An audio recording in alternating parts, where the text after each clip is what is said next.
दहेज और दूरियां एक दिल को छू लेने वाली कहानी। समाज में बहुत सी परंपराओं में से एक परंपरा प्रीति को हमेशा से नापसंद थी, वो भी दहेज परंपरा। प्रीति बहुत ही संस्कारी और छोटे बड़ों का आदर करने वाली लड़की थी, लेकिन दहेज परंपरा के कारण वो कितना भी प्रयास कर ले, ससुराल वालों का आदर नहीं कर पाती थी।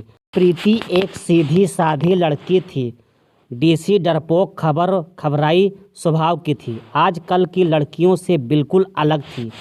उसका मानना था कि किसी पर भी अन्याय नहीं होना चाहिए और नहीं सहना चाहिए। ऐसे स्वभाव की प्रीति जब शादी करने का विचार करती, तब उसके डरपोक स्वभाव की वजह से उसका रिश्ता टूट जाता था। एक लड़का जो उसके घर के लोगों को पसंद आता है, लड़के की तरफ से भी प्रीति को पसंद कर लिया जाता है। लड़के को तनख्वाह बहुत कम होती है, लेकिन लड़के के घर के लोगों की अच्छी परिस्थिति होती है।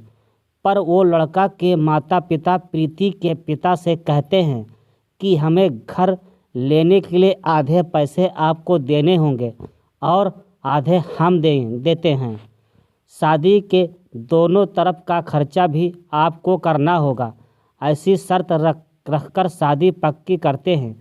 प्रीति के सुख के लिए उसके पिता कर्ज लेने के लिए बहुत प्रयास करते हैं, लेकिन प्रीति की होने वाली सास का प्रीति को बार बार फ़ोन आता है। सिर्फ शादी तय कर ली, बाकी की जो बातें पक्की थी उसका क्या। उनको दहेज हाथ में चाहिए था। प्रीति और उसके माँ पापा को आश्चर्य होता है कि ये सब पैसों के लिए इतने पीछे क्यों लगे हैं। तभी उसके पिता को शक हुआ और पूछताछ करने पर उनको समझ में आता है लड़के के माता पिता की घर की हालत कुछ ठीक नहीं है। हमने जैसा सोचा था वैसे कुछ भी नहीं है। लड़के वालों ने जो बायोडाटा बनवाया था वो झूठा था।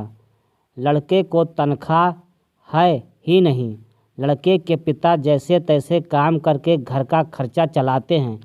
ये सब मालूम होने पर क्या करूं, ये उनको समझ में नहीं आ रहा था, क्योंकि शादी तोड़ नहीं सकते।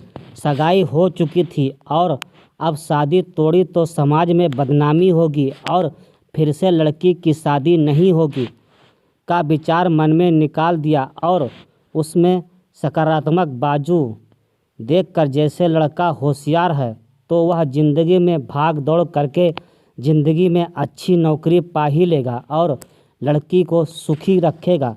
जो हमने आधे पैसे फ्लैट के लिए दिए हैं वह लड़की को ही मिलेगा। यह सब बातों का विचार किया और जैसे तय किया था वैसे ही शादी हो गई। प्रीति के पिता ने दोनों तरफ का खर्चा भी उठाया और लड़के के पिता को दहेज की रकम भी दी। शादी होने के बाद लड़का होशियार होने के कारण उसे अच्छी नौकरी मिली। जब फ्लैट लेने की बात आई तो प्रीति के ससुराल वालों ने उन्हें पूरी रकम देने के बजाय 20 लाख के बजाय 5 लाख ही दिए।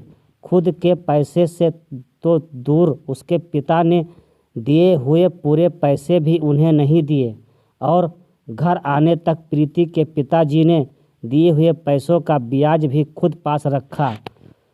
यह सब बातें तो प्रीति को खटक रही थी। उसने यह सब बातों का प्रश्न पूछने का बहुत प्रयास किया, लेकिन उसे उत्तर नहीं मिला। प्रीति डरपोक जरूर थी, लेकिन अन्याय सहने वाली नहीं थी। उसने हर समय सवाल और जवाब का हिसाब मिलने की अपेक्षा न होने के कारण उसे ससुराल वालों के लिए जरा सा भी आदर उसके मन में नहीं था। जैसे जैसे समय बीता वैसे वैसे उसने अपने ससुराल वालों से संबंध तोड़ दिए।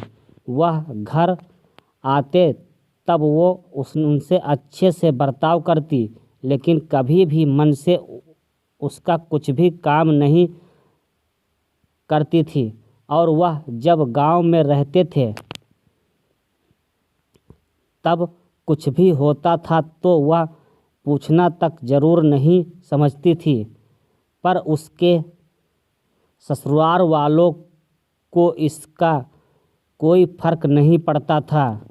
जैसे जैसे समय बीता गया वैसे वैसे बातचीत और अपनापन रहा ही नहीं, रिश्तों में दूरियां आने लगी। सच में दहेज के कारण रिश्ते टूटते हैं तो दहेज लेना कहाँ तक सही है। हालात तुम्हारे ख़राब हैं इसलिए लड़की वालों से पैसे लेना कहाँ तक अच्छी बात है। लड़की के माँ बाप भी उसे सिखाते हैं, बड़ा करते हैं और लड़की दूसरों के घर जाकर उनके घर के लिए ज़िंदगी भर मेहनत करती है। उसके माँ बाप की उससे कोई भी अपेक्षा नहीं होती है। ऐसे भी विचार प्रीति के मन में हमेशा घर कर जाते हैं। धन्यवाद।